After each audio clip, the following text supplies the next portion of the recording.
You may have seen this photo in one of our recent ads for the Church Sound Bootcamp. The drum kit in that photo has 3 mics on every drum: the snare, toms, hi-hat, even 3 mics on the kick drum. I'm sure there are some who took a close look at that photo and decided that I had no business teaching folks about audio, especially about mic technique. That is, until I explained the method to my madness. So here's the real story. I took this photo during an advanced audio class that we teach called How to Get the Sounds. My career in audio started out in the recording studios, where I had the luxury of several high-quality mics to choose from, along with plenty of time to experiment. Now, unless you're planning to make audio your career, you probably haven't had that opportunity. So in that class, we invest 3 days on mixing techniques and mic techniques, analytically listening to the differences of mic choice and placement on a variety of instruments, including brass, strings, percussion, guitars, and yes, drums. Although that photo shows 3 mics on every drum, it was never my intent to listen to all 3 mics on a drum at the same time. Instead, I recorded each of those mics onto separate channels of a multitrack. Then on playback, I grouped each set of mics so I could let the students hear an A, B, C comparison of those mics.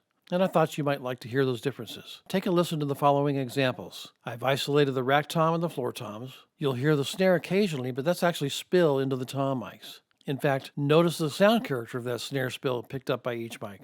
That's important. You can see the mic placement in the photo. I've labeled each group of mics as mic 1, 2, and 3. I'll let you hear each group of mics for 4 bars and then repeat it. Listen analytically. There's a significant difference in how each group of mics sound. Do you have a preference? Which one sounds the best to you? There's really no right or wrong answer, but there are some surprises. Now, let's give a listen.